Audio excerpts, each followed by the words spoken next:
Boa noite, obrigado por nos acompanhar aqui na Record News. E hoje é terça-feira, é o dia de Conexão ND e é o dia que eu trago um convidado para um bate-papo. E o bate-papo de hoje é bem intrigante.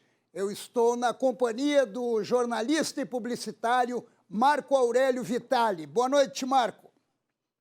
Boa noite, Paulo Alceu. Uma honra estar no seu programa e poder contar um pouquinho sobre o livro Sócio do Filho e também os meandros de um período de corrupção que foi realizado pelo filho do ex-presidente Lula e seus sócios.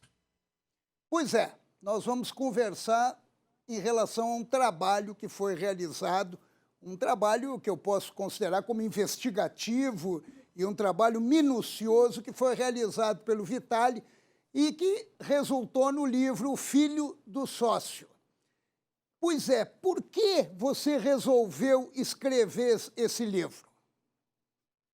Paulo, essa pergunta é muito interessante, porque eu trabalhei num grupo chamado Grupo Gol, que, diga-se de passagem, não tem relação com a companhia aérea do mesmo nome, tá?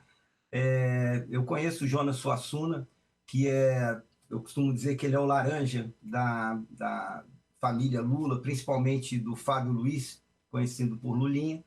E eu conheço ele numa época que ele vinha do mercado publicitário do Rio de Janeiro, onde fez um bom trabalho, e eu reencontro ele em 2009 e recebo o convite para trabalhar na empresa dele.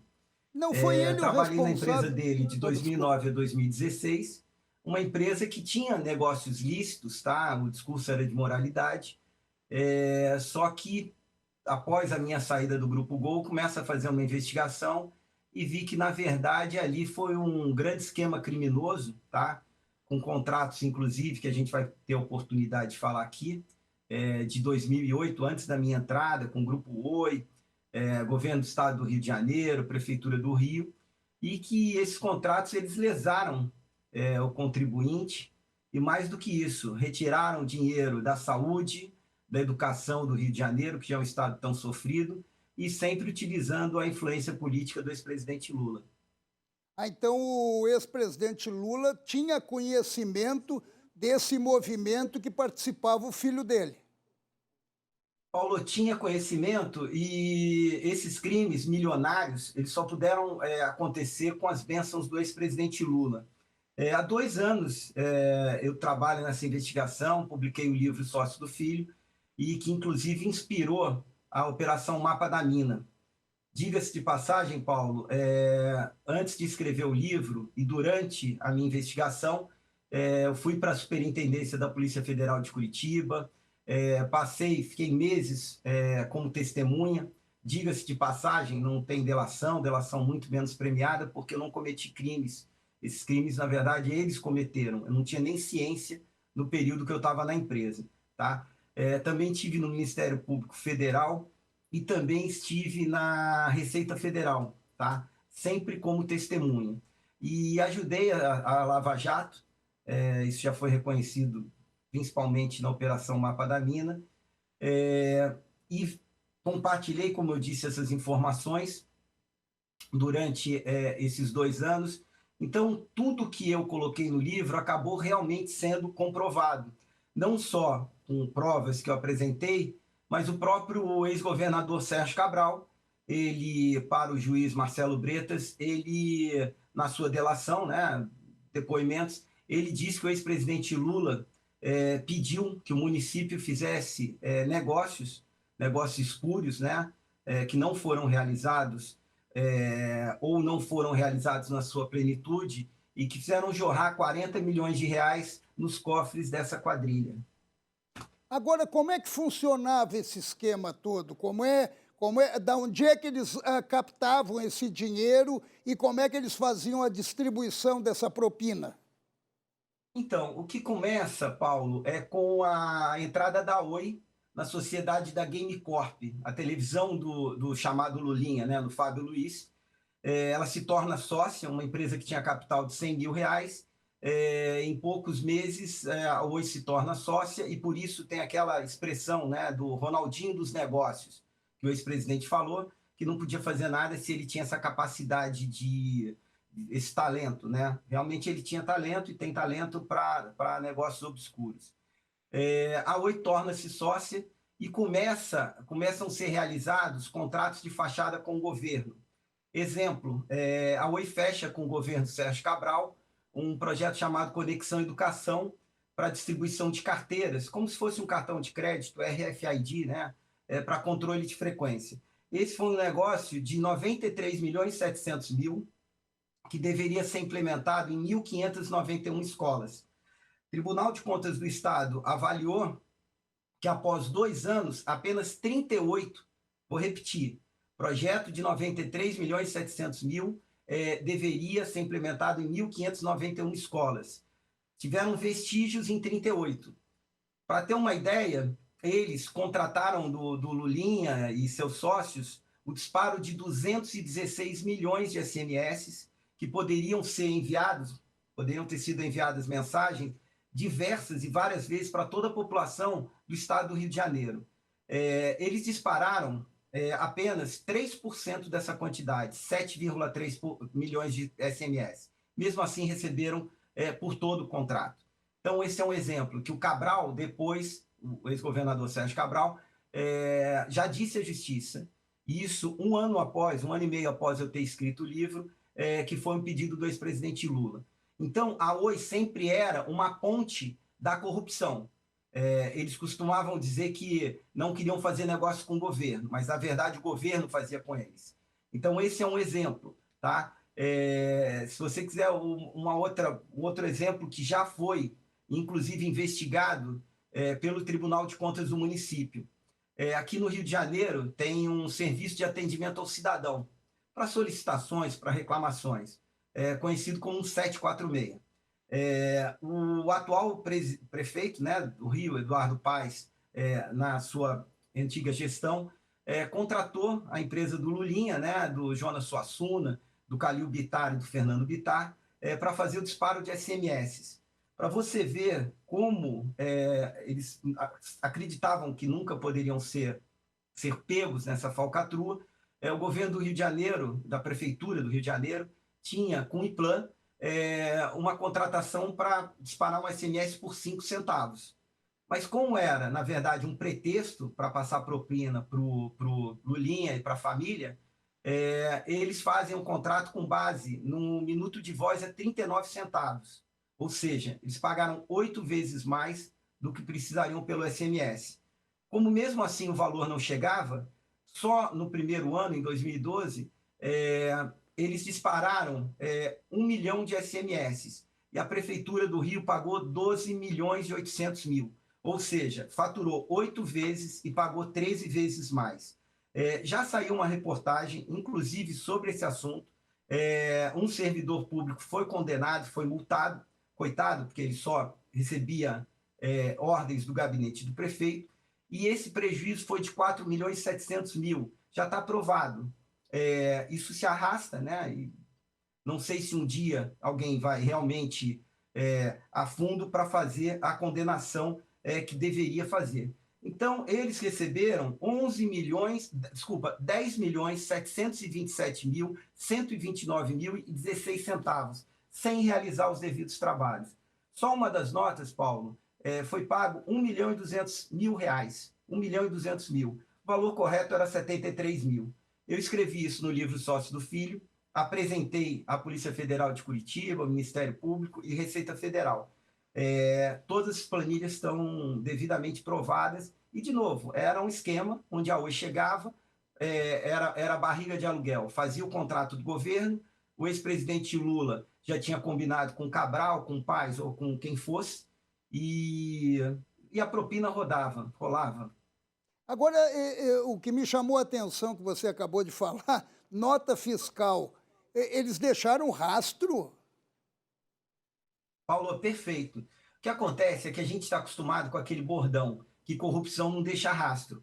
Eles fizeram um esquema que os contratos foram assinados, foi emitido nota fiscal, foi recolhido imposto. Só que não tinha nem funcionário nas empresas. Eu vou te dar mais um exemplo em relação a isso. Foi criado com a Oi um clube chamado Mais Bela e Mais Leve, contrato assinado em 2008, um ano antes de eu entrar na empresa. Eles receberam, por um clube de conteúdo que nunca gerou receita para ninguém, eles receberam da Oi R$ 25.213.405,69. Receberam 25 milhões da Oi, que não teve lucro nenhum. Esse mesmo serviço que a Oi pagou 25 milhões, a TIM pagou 19 mil durante 4 anos. E a Vivo pagou 48 mil. Então, como é que a Oi paga 25 milhões e a TIM paga 19 mil? Porque, na verdade, em 2008, foi feito um acordo para mudança, uma medida provisória do ex-presidente Lula foi vendida para mudar a lei de outorgas das telecomunicações, permitindo que a Oi adquirisse a Brasil Telecom. Antes desse período, uma concessionária, para aumentar, fazer uma compra em outro território, ela tinha que abrir mão de onde ela atuava. Então, nessa época, a Oi se chamava Telemar. E aí combinaram o seguinte, uma mesada gorda e corrupta para o Lulinha e sua quadrilha. Eles começaram a pagar, durante 4 anos, 1.200.000. Para isso, fizeram esse contrato, que é o mais belo e mais leve, que eu falei dos 25 milhões, e outra de mensagens da Bíblia do Cid Moreira, que cá entre nós não tem nada a ver com essa sujeira, e também recebeu 27.253.000. Eu passei as planilhas para a Polícia Federal, isso já consta em relatórios que são públicos. A Oi tinha, em média, o faturamento de R$ 704. R$ 704 com a Bíblia do Cid Moreira. Porém, curiosamente, ela pagava 600 mil. Então, no final, a própria Polícia Federal, a Receita Federal, chegou a um montante de 132 milhões de reais. Esse dinheiro também foi utilizado para comprar o sítio de Atibaia e também para comprar o apartamento que o Lulinha mora até hoje, que é do Jonas Suassuna.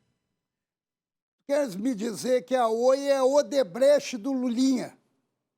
Exatamente, exatamente. Eles tentaram pegar e injetar dinheiro na Oi, o BNDES, só para ter uma ideia, nessa operação de compra da Brasil Telecom, quem pagou foi o BNDES, quase 6 bilhões, 5 bilhões e 800. E que, na verdade, era o seguinte, tudo que eles fizeram foi para injetar dinheiro na família Lula, principalmente através do Lulinha, né? Eu vou te dar, eu estava falando do apartamento, Paulo, só para você ter uma ideia. Em 2009, Jonas Suassuna compra para o seu sócio Lulinha, né? Ou melhor, compra para ele, para o Lulinha morar, um apartamento por 3 milhões de reais. Hoje, esse apartamento vale 7 milhões de reais e só de obras foram gastos 1 milhão e 600. Comprou um apartamento de 3 milhões, gastaram 1 milhão e 600. O Jonas Suassuna foi tão caridoso nessa operação que ele não só deixou o Lulinha morar praticamente de graça. Para ter uma ideia do que significa esse apartamento, o aluguel lá hoje gira em torno de 50, 60 mil reais e em 28 meses ele só pagou 13 aluguéis de 15 mil reais. As obras só de móveis planejados foram 772 mil reais. Tá? O Jonas Suassuna e o Grupo Gol, que serviu para toda essa operação criminosa, pagou 326 mil de móveis planejados. Né? Tem uma coisa até curiosa. Eletrodomésticos gastaram 130.889, pagos pela empresa. O Lulinha comprou um refrigerador de 1.518. O resto, dos 130, foram pagos pela empresa. Mas, na verdade, não teria problema se fosse pago pela empresa e a origem do recurso fosse lícita. Então, era uma grande operação. O ex-presidente Lula, ele colocava pressão em cima dos interesses do Lulinha e seus sócios dessa quadrilha para que negócios fossem fechados, contratos assinados. E era isso que acontecia. Você falou agora há pouco, desculpe, você falou agora há pouco sobre, usou o nome Bitar. Bitar tem tudo a ver com o sítio de Atibaia. Isso aí também está dentro do contexto que chegou até o presidente Lula na Lava Jato? Então, pouca gente fala sobre isso, mas, de novo, isso já está provado. Existe, na época, os acionistas da Telemar, né, atual Oi, era a Andrade Gutierrez. Né? E o que a Andrade Gutierrez faz? Isso, de novo, que já já foi dito na Lava Jato. Andrade Gutierrez começa a beneficiar como acionista da Telemar, começa a beneficiar o Lulinha, e a partir daí ela começa a ter acesso aos contratos mais interessantes, entre aspas, milionários e bilionários da Petrobras. Então, o que fizeram foi o seguinte: a Andrade Gutierrez, ela ganha dinheiro, ela ganha contratos na Petrobras, e o Lulinha passa a ganhar contratos na Oi. Tiveram e-mails apreendidos de diretores da Oi durante a Operação Mapa da Mina, em que um deles fala: olha, esse contrato não é para mexer porque ele é político. A gente sabe, qualquer empresa de pequeno, médio porte, ela faz uma cotação de serviços. A Oi tinha um rigor na contratação que não valia para o filho do ex-presidente Lula. Nesse caso, tudo era contratado, sem licitação, sem passar pela área de compras. Na verdade, era, como eu falo, um cano para jorrar esse dinheiro sujo, esses milhões na conta. E o sítio de Atibaia, esse apartamento em São Paulo, nos Jardins, o Jonas configurou como um laranja. O sítio, eram 2 sítios, Santa Bárbara e Santa Denise. Uma parte onde tinha a casa foi, entre aspas, comprada também como um laranja pelo Fernando Bittar, e a outra parte pelo Jonas Suassuna. E aí já começam coisas incríveis, porque a parte do Jonas valia 500 mil, Jonas Suassuna, ele pagou 1 milhão. A parte do Fernando valia 1 milhão e ele pagou 500 mil. Então, dentro da empresa, sempre se falou que o próprio Jonas Suassuna, o Fernando Bittar, falavam que o sítio era do Lula, como é do Lula. Tá? E diga-se de passagem, o Calil Bittar e o Fernando Bittar, que integram essa quadrilha, junto com Lulinha, com Jonas Suassuna, eles são filhos do ex-prefeito de Campinas, Jacob Bittar, amigo pessoal do Lula e um dos fundadores do PT. Agora, Vitale, me ajuda no seguinte, só para a gente entender melhor. Você entrou nessa empresa, você trabalhou nessa empresa, e quando você chegou, você não imaginava que essa empresa estava formando uma quadrilha, ou já era uma quadrilha, se beneficiando de ações ilícitas. Agora, o que você fazia na empresa? Como é que você descobriu tudo isso e qual foi a sua reação? Então, Paulo, eu conheci o Jonas Suassuna 11 anos antes. Tá? Eu conheci, na verdade, até mais. Eu conheci o Jonas em 96, 97, quando nós lançamos a Bíblia do Cid Moreira em jornais. Eu reencontro o Jonas Suassuna em 2009, onde eu já tinha passado por 7 jornais e tinha uma ideia de produto, e chego na sala dele, o procurei, e ele falou para mim, Marco, olha, a tua ideia é boa, mas eu estou em outro negócio. Eu sou sócio do filho do ex-presidente Lula. Eu não sabia, e ele me chama para trabalhar, justamente pela carreira que eu tive em jornais, para desenvolver projetos mobile, ou seja, projetos para smartphone e para jornais. Seja publicação de jornais no tablet, no iPad, no iPhone, e disparo de SMS. Então, o que acontece? Existia na empresa um lado que era lícito, e existia do outro lado, que na verdade era uma fachada, existia outro lado que realmente trazia esses recursos, que quem tinha conhecimento era o Jonas Suassuna, o Fernando Bittar, o Calil Bittar, e o diretor financeiro, que é o Alessandro Sargentelli. Você ter uma ideia, então, assim, eu não tinha conhecimento, tá? E começo a investigar em 2016, quando a Receita Federal chama todos os diretores para dizer o que cada um fazia no grupo. E aí, quando eu estou na Receita Federal, Força-Tarefa da Lava Jato aqui no Rio, eu começo a ter acesso a informações que eu não tinha. Exemplo, eles criaram um aplicativo, essa quadrilha, chamada Mosqueteiro, que era para envio de mensagens, seria tipo por SMS. Esse aplicativo, e eu falei para a Receita Federal, ele nunca foi desenvolvido. Eu não tinha conhecimento que ele tinha sido pago. O Jonas, na verdade, tirou do bolso dele e passou para o bolso do Lulinha 2 milhões de reais. 2 milhões de reais para desenvolver esse aplicativo. O Lulinha não tinha condição de desenvolver esse aplicativo. Ele contrata um terceiro e paga 20 mil reais. Então, ele ficou com 1.980.000, uma das operações de lavagem de dinheiro que está comprovada, e eu tenho acesso a essas informações após algum tempo, ou seja, em 2016, eu saio da empresa e começo a fazer investigação.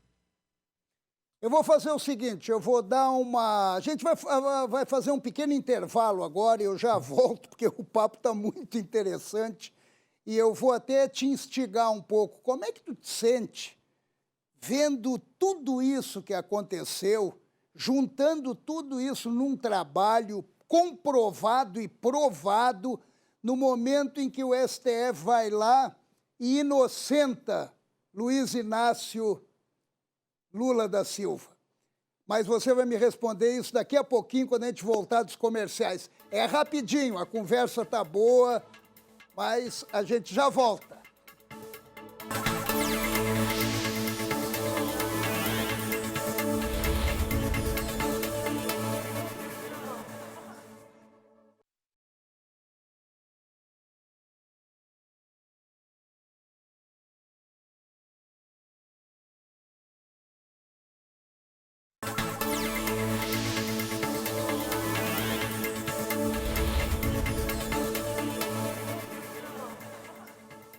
Pois é, nós vamos agora para a segunda parte do nosso Conexão ND. Estamos conversando com o autor do livro Filho do Sócio, o Marco Aurélio Vitali. E eu lhe fiz uma pergunta, né, Vitali? Como é que você se sente com todas essas denúncias e todas elas comprovadas e provadas, vendo o STF soltando o pai e o mentor de tudo isso?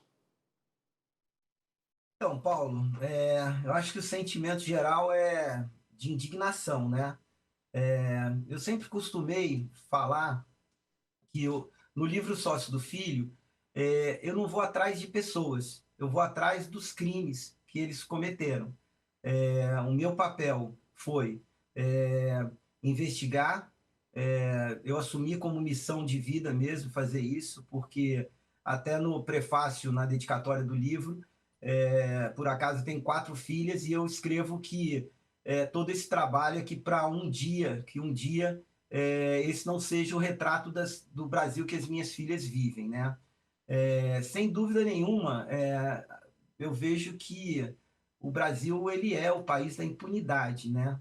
E é uma coisa que eu hoje passo, né? Eu fiquei durante 2 anos como testemunha, como voluntário, passando as informações para Lava Jato, né? Nas 3 instâncias que eu comentei, Polícia Federal, Receita Federal, Ministério Público. Diga-se de passagem que, na minha opinião, eles fizeram um excelente trabalho, na Polícia Federal, até o delegado Dante Pegoraro, os agentes Thiago Preto e Bedim.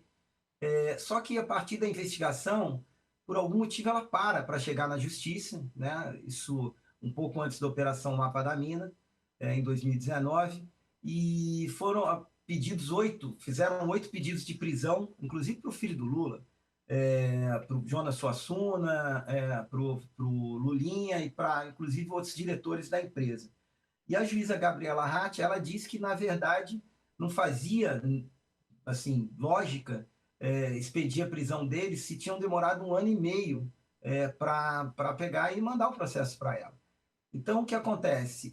Hoje, o processo do Lulinha foi para São Paulo, ele conseguiu tirar de Curitiba, os advogados dele, mandaram para São Paulo, para uma vara da justiça que é conhecida como Cemitério da Lava Jato. Depois, uma juíza mandou para o Rio de Janeiro, porque a sede da OE é aqui, e agora está uma briga, que ele quer que volte para São Paulo. Então, aqui é onde o bandido corrupto ele escolhe quem vai julgá-lo, né? E esse é o país que a gente vive. Depois de 2 anos de testemunha voluntária, fazendo esse trabalho, escrevi o livro, comprovei tudo, está tudo comprovado. E o que acontece é que eu estou sozinho. Nesse meio tempo, eu soube de ameaças, eles falaram para pessoas sobre mandar acabar comigo, simplesmente acabou. Trabalhei 2 anos e colaborei, fui testemunha voluntária, e hoje, se você me perguntar, não tem assistência nenhuma, não tem acompanhamento de ninguém, entendeu?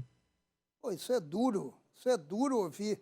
Até porque as pessoas acabam evitando denunciar para não ficar na situação que você ficou e que você está agora.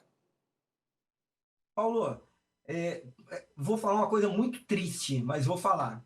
Se uma pessoa chegar perto de mim e falar que vai fazer dessa maneira, voluntária, ser testemunha, encarar uma quadrilha como eles, ou semelhantes, eu vou dizer para não fazer. Eu vou dizer para não fazer. Por quê? Há 2 anos eu trabalho no livro, coloquei isso não como justiça. Justiça não vai ter. Quero até estar errado, quem sabe um dia eu venho aqui dizer. Eu fiz isso como documento histórico. Eu fiz o meu papel. E é duro quando você vive numa sociedade que você fala, eu fiz o meu papel. Não é assim. Não existe respaldo. Acabaram com a Lava Jato. Não existe respaldo da Justiça. Hoje não existe da Polícia Federal. Não existe nada. Eu tenho informações, eu estou preparando uma nova edição, revista e ampliada, com informações que eu tinha e não podia na época dizer. Vou te dar um exemplo. A Operação Aletheia ela acontece 4 de março de 2016. Uma semana antes, na empresa do Jonas Suassuna, do Lulinha, do Calil Bittar e do Fernando Bittar, eles começam a fazer uma operação de guerra, tirando HDs, tirando documentos e guardando numa grande sala de reuniões, chamada Sala 3. Sala 3 por quê? Tinha uma sala pequena, a sala 1, a sala 2, a sala 4 e a sala 5. A sala 3 era um corredor, uma sala luxuosíssima, eu coloquei no meu livro a foto, e aí tem a Operação Aletheia. Aí, dia 4 de março, a Polícia Federal, os agentes da Receita chegam lá. Foram na sala 1, foram na sala 2, foram na sala 4 e na sala 5. Quando iam entrar na sala 3, um agente vira e diz assim, olha, o que tem aqui? Ah, sala 3. Aí ele disse para um funcionário assim, olha, essa gente não vai entrar, porque aqui tem muita sala de reuniões.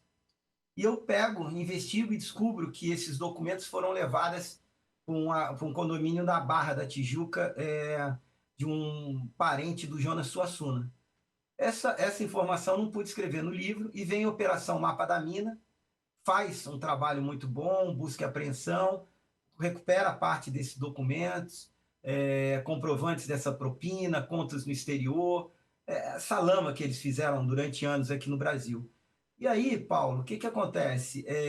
Até hoje, se você perguntar para mim, por que eles não entraram naquela sala? Não sei, não sei. Eu sei que não precisava ter sido feito nada, nada, apenas entrar naquela sala. Assim, é uma disfarçatez que reuniram dentro da própria empresa, durante uma operação da Lava Jato, dentro de uma sala gigantesca e luxuosa, todos os documentos que incriminam o Lulinha, o Calil Bittar, Fernando Bittar e Jonas Suassuna. E a Polícia Federal, a Receita Federal, não entrou. Eu levei, inclusive, um e-mail de um dos diretores, que também faz parte dessa quadrilha, que é o Roberto Baense.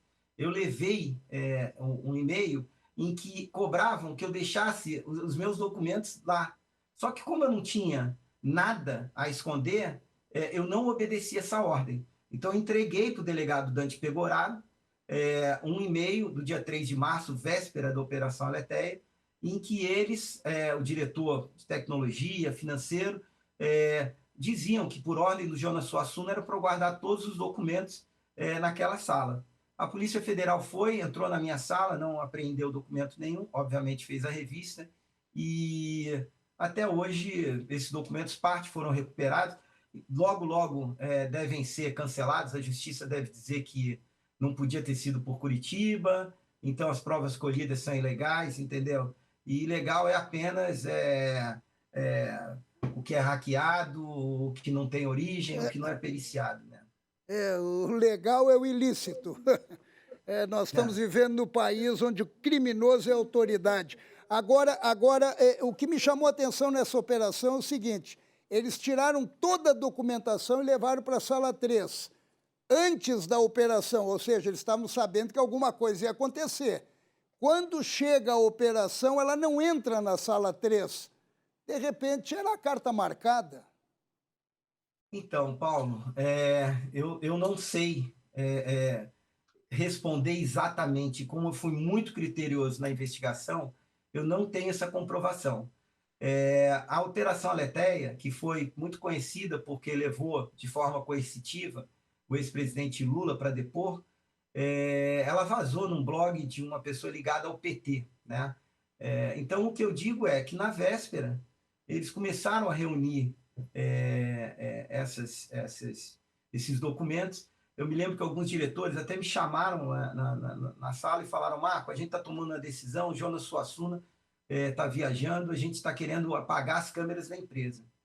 Aí eu até falei para o Roberto Baense, que é um dos criminosos dessa operação, falei para ele: Roberto, eu vou sair dessa sala agora e não quero saber o que vocês estão decidindo, entendeu?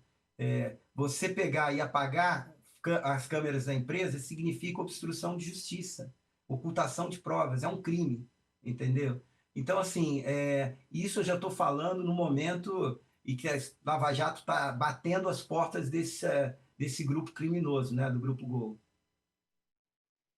Que loucura isso, pô. Eu estou te ouvindo agora, eu estou ficando até assustado. Agora essa turma toda está solta, está vivendo normalmente, feliz da vida? Então, eles estão, diria até eufóricos em relação aos fatos recentes, né, da política do país. Tudo isso foi comprovado. Para você ter ideia, durante o governo Lula, eles movimentaram 750 milhões de reais. Tá? E, de novo, dinheiro que veio fraudulento do governo do estado do Rio de Janeiro, da Prefeitura do Rio. A Oi sempre era a ponte para isso. Um banco também, que é o Banco Cruzeiro do Sul, que foi liquidado, né? Ele também fez uma negociata, está comprovada, 19 milhões e 956 mil com Jonas Suassuna. Contratou um serviço que nunca existiu. Então, ele pagou 20 milhões para uma empresa que não tinha um funcionário. Então, é uma conexão, né? É uma corda de caranguejo mesmo. Se você vê, sai de uma empresa, o dinheiro vai para outra. Então, foi um esquema de corrupção milionária mesmo, para pagar despesas pessoais, comprar apartamentos e fazer esse tipo de maracutaia que eles faziam, entendeu? E hoje eles estão... As informações que eu tenho, e não são próximas, tá? Às vezes acompanho pela própria mídia, acompanho alguma outra pessoa conhecida me fala, mas eles estão assim seguros de que não vai dar em nada. E assim, eu gostaria de ter a certeza que não vai dar, né? Porque, de novo, eu confio nas instituições, confio na justiça, enalteci o trabalho da Lava Jato, que hoje não existe. Então, as pessoas que durante 2 anos eu convivi, trabalhei, realmente, não é depoimento, trabalhei realmente, juntei provas, o que eu investigava aqui, eu compartilhava, essas pessoas devem estar fazendo outros trabalhos por aí que eu nem sei. E fiquei sozinho nessa. Fiquei com um livro, continuo esse trabalho. Muita gente fala: Marco, para com isso, você está expondo sua vida, está expondo tudo, mas eu continuo. E o que me dá, baseado nessa tua história, que é uma parte desse universo todo de corrupção, é o esforço todo de determinados agentes públicos para acabar com a Lava Jato, porque tem muita coisa a mais, né? E essa história é uma delas, né? Entre tantas outras. Agora, antes de terminar, eu gostaria até de te perguntar o seguinte: e como é que tu é pai, tu tem as meninas que tu acabaste de falar, tu não te sente inseguro, tu não te sente temeroso? Mudou a tua vida? Paulo, eu fiz todo esse trabalho com muita paz, tá? Lógico que eu sei os riscos que eu corro. A própria Polícia Federal, em determinado momento, quando eu apurei o que eles falavam, tanto no ambiente privado, doméstico, como na empresa, eu cheguei a repassar para eles e eles me ofereceram 2 vezes o programa de proteção à testemunha. Eu não aceitei e disse que só faria isso se realmente eles dissessem que não tem alternativa. Porque eu estou há 2 anos, escrevi o livro, problema aqui. Ou tem um cara que escreveu um livro, comprovou crimes, ninguém é punido. Então, como é que eu continuo? Eu estou indo para a quarta edição, são 6.000 livros, de forma independente. Nenhuma livraria, editora teve interesse, mas ficou com medo de publicar esse livro. Então, eu continuo minha vida. Passei com meu cachorro, não tenho proteção nenhuma, mesmo porque eu não teria como ter, ninguém ofereceu proteção nenhuma, e eu toco minha vida, sabe? Eu acredito, Paulo, que quem não deveria estar livre e tranquilo seriam eles. Espera aí, inverteu? Eu escrevo um livro, faço uma denúncia, exponho, entendeu? Porque sempre eu vou... É isso que você está vendo. Eu falo, as pessoas estranham até a forma tão direta e falam, pô, Marco, passa a verdade. Eu fui na Lava Jato, eu não tenho advogado. Então, é o que eu faço, assim. Eles deveriam estar preocupados. Não parece que estejam. Até porque nós fomos condenados pela corrupção. Nós, os inocentes que estamos condenados. Nós estamos terminando, Vitali. Pô, eu adoraria ficar conversando contigo, porque nunca vi um programa passar tão rápido como o de hoje. Agora, eu queria, só para finalizar, aonde é que nós encontramos o Sócio do Filho? Então, Paulo, ele está tendo uma procura muito grande e meus recursos são limitados para impressão. Então, muita gente do Brasil inteiro pede em livrarias, mas ele está num site, que é o www.sociodofilho.com.br. www.sociodofilho.com.br. E eu mesmo, todos os livros eu faço questão, faço dedicatória. Hoje mesmo eu cheguei dos Correios, eu mesmo que despacho. E é um sucesso, assim, não tem... Acho que as pessoas estão realmente... Eu sempre, na dedicatória, falo, agradeço o apoio e o interesse em conhecer essa verdade. Eu mesmo vou, faço a dedicatória e mando, porque, como eu falei, isso é uma missão. Eu assumi isso como uma missão, a missão da verdade. Vitali, primeiro eu queria te agradecer pela entrevista e eu queria também te parabenizar pela tua coragem, pela tua perseverança e pelo teu espírito cidadão, porque você passa a ser, para todos nós, um exemplo de luta contra toda essa podridão que nós ainda convivemos. Mas a gente não pode perder a esperança. Muito obrigado e parabéns pelo teu trabalho. Obrigado, Paulo. Foi um prazer participar aqui. E a gente tem que ter fé e se a gente não perseverar, acreditar, pouco vai mudar, né? Pouco vai mudar. Mas obrigado, um abraço para todos vocês, obrigado pelo teu carinho. Por favor, um abraço enorme e eu agradeço vocês que nos acompanharam até aqui no Conexão ND, ouvindo todo esse relato do Marco Aurélio Vitali e comprem um livro, porque o livro tem muito mais ainda para vocês terem conhecimento. Um beijo grande e até terça-feira que vem.